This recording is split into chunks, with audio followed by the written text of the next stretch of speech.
Hello बच्चों। तो question में कह रहा है let f x be an indefinite integral of sine square x.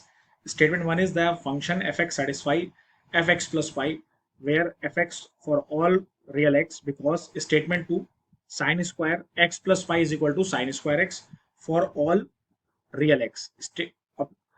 Option is statement 1 is true, statement 2 is also true, statement 2 is the correct explanation of statement 1.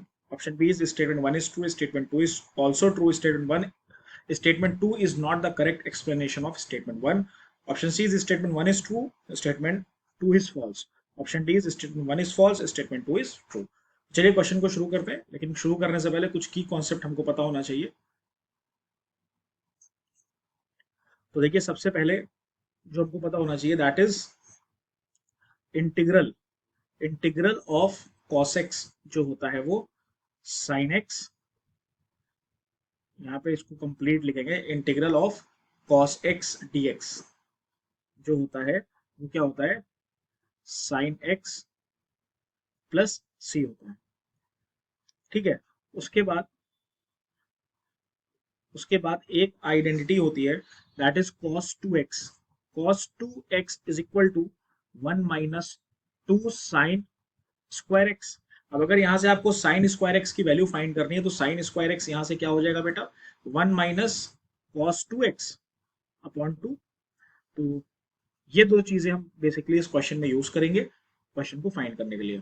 तो देखिए question में क्या रखा है, let f x be an indefinite integral of sine square x. ठीक है, तो F x हमारे पास देखो यहाँ पे क्या दे रखा है, f x is equal to indefinite integral of sine square x dx. ठीक है, तो अब बेसिकली इसको हम सॉल्व कर लें। तो साइन स्क्वायर एक्स की देखो आपने ऊपर वैल्यू फाइंड कर रखी है, तो साइन स्क्वायर एक्स को आप यहाँ से क्या लिख सकते हो, 1 - cos 2x अपॉन 2 dx। ठीक है, और इसको हम अलग अलग करके भी लिख सकते हैं। कैसे लिख सकते हैं बेटा, यहाँ से आप इसको लिख सकते हो।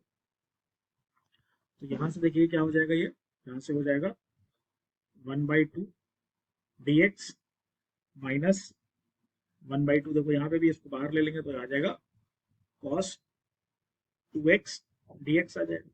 ठीक है, अब इसको जब आप फर्दर देखो आगे सोल्व करोगे तो यहाँ से आपके पास देखो क्या आ जाएगा, 1/2 तो कॉमन है, बाहर आ गया, तो एफ एक्स आपके पास आ जाएगा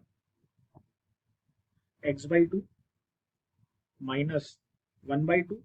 ठीक है, और देखो cos 2x का इंटीग्रेशन, पहले cos x का इंटीग्रेशन क्या होता है, sin x, तो cos 2x का इंटीग्रेशन यहाँ से हो जाएगा sin 2x अपॉन 2 प्लस सी। अब इसको जब आप सिंप्लीफाई करोगे तो यहाँ से क्या आ जाएगा, f x is equal to x/2 minus 1/4 sine 2x plus C, और आपके पास ये एफ एक्स आ गया। ठीक, ये आपने वन मान लिया। अब आपको क्या फाइंड करना है, देखो यहाँ से एफ एक्स प्लस पाई, तो एफ एक्स प्लस पाई ये क्या हो जाएगा बेटा आपके पास, x plus pi upon 2 minus 1/4 sine 2x plus 2 pi.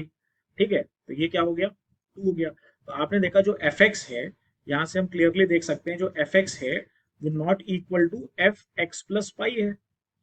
ठीक है, तो यहाँ से क्या हो जाएगा, स्टेटमेंट 1 जो है वो आपका फॉल्स हो जाएगा। अब स्टेटमेंट 2 कह रहा है साइन स्क्वायर एक्स, स्टेटमेंट 2 में देखो क्या कह रहा है, यहाँ से चेक करते हैं, sine square x plus pi is equal to sine square x is equal to sine square x. ठीक है, देखो ये कंडीशन ट्रू है। ट्रू क्यों है, क्योंकि जो साइन स्क्वायर एक्स का पीरियड होता है, ठीक है, साइन स्क्वायर जो साइन स्क्वायर एक्स का पीरियड होता है वो पाई होता है, मतलब जो साइन स्क्वायर एक्स होता है वो पाई के बाद रिपीट करता रहता है। ठीक है, तो जो साइन स्क्वायर एक्स प्लस पाई क्या होगा, साइन स्क्वायर एक्स आ जाएगा। तो इसका मतलब है ये हमारा स्टेटमेंट क्या है, ट्रू है। इट मीन्स आपका स्टेटमेंट 1 फॉल्स है, स्टेटमेंट 2 आपका ट्रू है। It means D option is your correct answer.